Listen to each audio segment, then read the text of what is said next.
नमस्कार दोस्तों, welcome to world affairs. मैं हूं प्रशांत धवन और इस वीडियो में हम बात करने वाले हैं एक बहुत ही इंपॉर्टेंट टॉपिक के बारे में। हाल ही में भारत और इजराइल के जो टॉप डिप्लोमेट्स हैं, इन्होंने ये कहा है एक बहुत ही इंपॉर्टेंट मीटिंग में कि भारत, यूनाइटेड अरब एमिरेट्स और इजराइल, इन तीनों देशों का ट्रेड आने वाले 9 साल में 2030 तक मतलब $110 बिलियन तक पहुंच सकता है। This is a huge amount. Indian rupees में आप समझ लीजिए कि हम यहाँ पे बात कर रहे हैं 8 लाख करोड़ रुपए की। और अगर ऐसा हो जाता है तो इंडिया के लिए मैं आपको ये बता रहा हूं कि UAE, Israel, primarily West Asia, China से भी कई गुना ज्यादा इंपॉर्टेंट हो जाएगा इन टर्म्स ऑफ ट्रेड। और ये स्टेटमेंट देखो इतनी बड़ी है कि the Hindu, the economic times, सारे न्यूज आउटलेट्स इसको कवर कर रहे हैं क्योंकि इसकी पॉसिबिलिटी काफी हद तक दिख रही है। ऑलरेडी इसकी नींव रख दी जा चुकी है because of Ibrahim record, railway networks. और by the way exam perspective से ये भी जान लो कि ये स्टेटमेंट दी कहां पर गई थी। ये स्टेटमेंट दी गई थी at an event by International Federation of Indo Israel Chamber of commerce.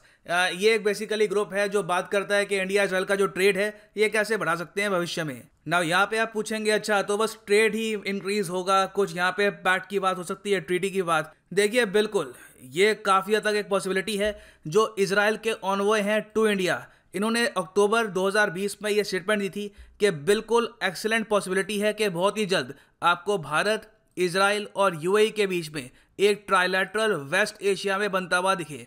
हो सकता है कि एक ट्रेड पैक्ट हम साइन करें जिसमें तीनों कंट्रीज में आपस में अगर ट्रेड होता है तो टैरिफ काफी कम लगेगा, इंपोर्ट ड्यूटी काफी कम लगेगी और ये भारत के एक्सपोर्ट्स के लिए, भारत की इकोनॉमी के लिए हो सकता है एक बहुत बड़ा बूस्ट। ना आगे बढ़ने से पहले मैं चाहता हूं जो बेसिक्स हैं ये क्लियर हो जाए। यहाँ पे हम बात कर रहे हैं किन देशों की। इंडिया, यहाँ पे है यूनाइटेड अरब एमिरेट्स और यहाँ पे है इजराइल। अगर हम बात करें आबादी की, इजराइल की आबादी है अराउंड 91 लाख, यूएई की आबादी है around 98 lakh, India of course 130 crore. India का जो लार्जेस्ट ट्रेडिंग पार्टनर है ये चेंज होता रहता है फ्रॉम यूएस टू चाइना, हर कुछ सालों में चेंज होता है। मगर यूनाइटेड अरब एमिरेट्स हमेशा आपको दिखेगा यहाँ पर थर्ड या फिर फोर्थ स्पॉट पर। बहुत ही लंबे समय से यूनाइटेड अरब एमिरेट्स एक बहुत ही बड़ा ट्रेडिंग पार्टनर है भारत के लिए और दोनों कंट्रीज का जो टोटल ट्रेड है ये है अराउंड $60 बिलियन। इसमें देखो जो एक्सपोर्ट है इंडिया का टू यूएई ये कभी 30 बिलियन होता है, कभी 28 बिलियन के आसपास। ट्रेड ओवरऑल आप अगर सोच कर देखें तो काफी हद तक इवन है, ज्यादा उसमें कोई डिफरेंस है नहीं। ट्रेड इंबैलेंस ज्यादा आपको मिलेगा नहीं बिटवीन इंडिया एंड यूएई। और फिर अगर हम बात करें इंडिया और इजराइल की तो दोनों कंट्रीज का जो ट्रेड है ये काफी कम है compare to India UAE trade. सिर्फ $5 बिलियन का ट्रेड है बिटवीन इंडिया एंड इजराइल। और फिर यहाँ पे आप पूछना चाहेंगे अच्छा इजराइल और यूएई का ट्रेड क्या है। देखो ऑब्वियस ही बात है, अभी हाल ही में तो यूनाइटेड अरब एमिरेट्स ने एक्सेप्ट किया है इजराइल का वजूद। तो अभी तुम्हारे पास डेटा आना बाकी है, ये ट्रेड करेंगे। तो अभी मैं कोई आपको एग्जैक्ट कोई प्रॉपर फिगर कोट कर नहीं सकता, मगर आप सोच कर देखिए अभी के लिए जो ट्रेड है तीनों कंट्रीज के बीच में रफली आप कह लीजिए मैक्सिमम है अराउंड 68 to 69 बिलियन डॉलर्स। ये ऑलमोस्ट डबल हो सकता है to $110 billion in the coming 9 years. और इंडिया प्राइमरली इजराइल और यूएई को एक्सपोर्ट करता क्या है। देखिए काफ़ी हद तक सेम चीज़ें ही हैं। जेम स्टोन्स हम काफ़ी एक्सपोर्ट करते हैं यहाँ पर, प्रीशियस मेटल्स हो गए, उसके अलावा जो ऑर्गेनिक केमिकल्स हैं उसकी बहुत बड़ी इंडस्ट्री है भारत में।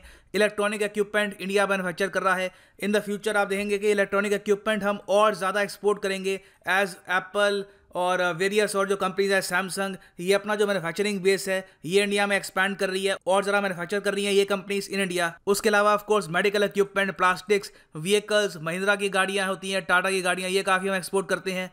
फिर मशीनरी, तो ये सब चीज़ें हैं ये हम काफ़ी हद तक एक्सपोर्ट करते हैं टू इजराइल एंड यूएई। और आप देखेंगे कि ऑलमोस्ट ये जो सारी आइटम्स हैं ये जनरेट करती हैं एम्प्लॉयमेंट। तो भविष्य में इंडिया जितना एक्सपोर्ट करेगा इजराइल और यूएई को उतना ही हमारे देश में रोजगार भी बढ़ेगा। ना यहाँ पे एक क्वेश्चन सामने ये आ सकता है कि ऑल राइट, तो ये काफ़ी हद तक एक पॉसिबिलिटी है। इजराइल लिटरली इस पूरे कॉन्सेप्ट को लीड कर रहा है। जो इजराइल के राजदूत हैं इंडिया में वो ये भी कह रहे हैं कि बहुत जल्द हम एक ट्राइलैटरल पैक्ट भी साइन करेंगे, एक ट्राइलैटरल मीटिंग भी हुआ करेगी यूएई, इजराइल और इंडिया की ट्रेड के इशू को लेकर। मगर क्या इंडिया की तरफ से ये रीजन इंपॉर्टेंट है? क्या हमारे पास लुक ईस्ट की तरह या फिर एक्ट ईस्ट की तरह लुक वेस्ट की फॉरेन पॉलिसी है? तो इसका आंसर है जी हाँ, बिल्कुल है। हाल ही में जो मिनिस्टर ऑफ स्टेट हैं for road transport and highways, minister of state Gadkari ji हैं यूनियन मिनिस्टर, वीके सिंह जी हैं यहाँ पर मिनिस्टर ऑफ स्टेट। इन्होंने हाल ही में ये कहा है कि West Asia by the way ये रीजन होता है, ठीक है, ये है यहाँ पे वेस्ट एशिया, ये यहाँ पे हो गया ईस्ट एशिया। आपको पता होगा कि एक्ट ईस्ट पॉलिसी के अंडर इंडिया काफ़ी हद तक काम कर रहा है इन कंट्रीज़ के साथ, चाइना को छोड़ के।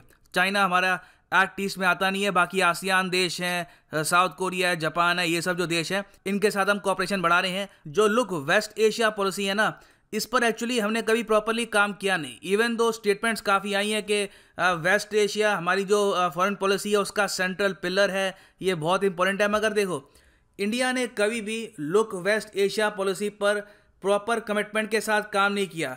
जो ये आइडिया है ना कि लुक वेस्ट एशिया पॉलिसी होनी चाहिए, ये आइडिया था डॉक्टर मनमोहन सिंह जी का।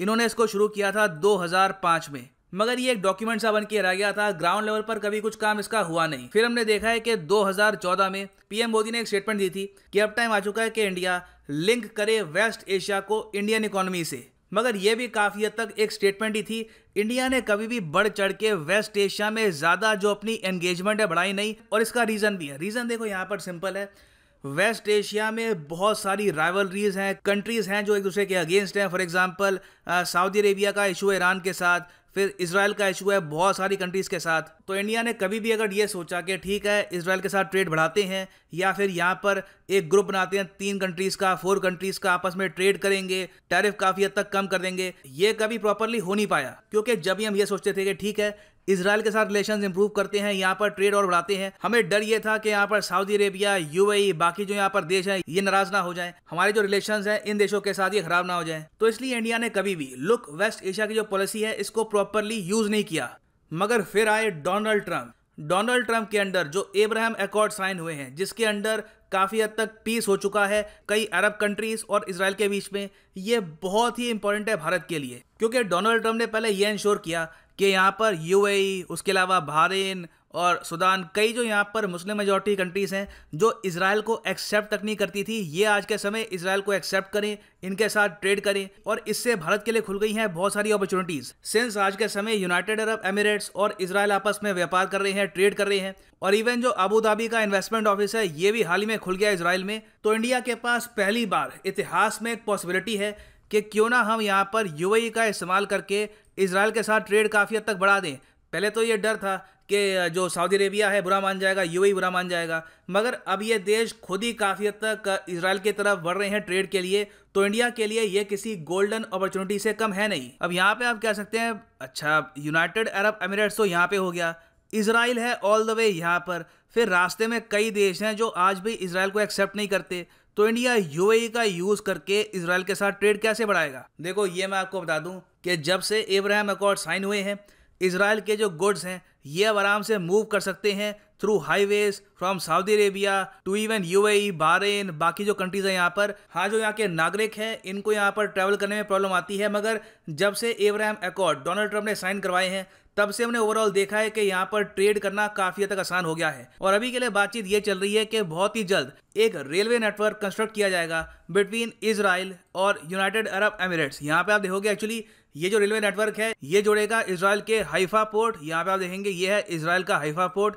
इसको ये जोड़ेगा सऊदी अरेबिया के अल जुबैल से, और उसके बाद ये जो रेलवे नेटवर्क है ये यूएई तक भी पहुंचेगा। तो बहुत ही जल्द ये लोग इजराइल से प्रॉपरली जुड़ने वाले हैं विद द रेलवे नेटवर्क। तो इसका फ़ायदा इंडिया उठा सकता है। हमको सिंपली यहाँ पर क्या करना होगा कि जो शिपमेंट है ये पहुँचानी है यूएई तक, उसके बाद बहुत ही आसानी से थ्रू रेलवे ये जो गुड्स हैं जो भी हमको एक्सपोर्ट करना है इजराइल को, या फिर इवन बियॉन्ड कुछ एक्सपोर्ट करना है, उसे हम कर सकते हैं एक्सपोर्ट बहुत कम टैरिफ पे करके। अभी के लिए देखो भारत को अगर कुछ एक्सपोर्ट करना है यूरोप को, तो उसका रास्ता क्या होता है, यहाँ से आप देखोगे इंडिया से निकली यहाँ पर शिप, यहाँ पे गुजरी फ्रॉम रेड सी और फिर यहाँ पर पहुँचेगी यूरोप में। ये अपने आप में काफ़ी लंबा रास्ता है और यहाँ पे हम काफ़ी हद तक डिपेंडेंट हैं सुएज कैनाल पे, जो हाल ही में चोक हो गया था। मैं ये नहीं कह रहा कि फिर से चोक होगा, मगर इसमें हम काफ़ी हद तक डिपेंडेंट हैं ऑन सुएज कैनाल। अब इसका एक सोल्यूशन हम ये निकाल रहे हैं कि चाबहार पोर्ट जो ईरान में आपको मिलेगा इसको हम डेवलप करेंगे, फिर यहाँ से हम जा सकते हैं सेंट्रल एशियन कंट्रीज तक, उसके बाद रशिया को रीच करके हम पहुँच सकते हैं यूरोप में। अब देखो तीसरा रास्ता हमारे लिए यहाँ पर यह खुल जाएगा कि सीधा हमको यहाँ पर जाना है यूएई में, उसके बाद थ्रू ट्रेन जो भी हमको एक्सपोर्ट करना है to Turkey, to Italy, to France, Spain, ये हम कर सकते हैं थ्रू इजराइल। इजराइल की इम्पोर्टेंस मैं आपको ये बता दूं कि अगर ये प्रोजेक्ट पे प्रॉपरली काम हो गया तो इजराइल की जो इम्पोर्टेंस है भारत के ट्रेड में ये बहुत ही ज़्यादा बढ़ जाएगी। इजराइल एक तरीके से इंडिया का एक ट्रांजिट हब बन जाएगा यूरोप तक पहुंचने के लिए। और ये बिल्कुल काफ़ी हद तक पॉसिबल है। भारत और इजराइल के जो टॉप डिप्लोमेट्स हैं ये यहाँ पर 110 बिलियन का जो आंकड़ा है ये ऐसे नहीं बोलेंगे, इसके पीछे जेन्युइन रीजंस हैं और जो इसका ग्राउंड वर्क है, जो इसकी फाउंडेशन है, ये डोनाल्ड ट्रंप ने ऑलरेडी रख दी है। अब बस उस पर हमको काम करना है आगे।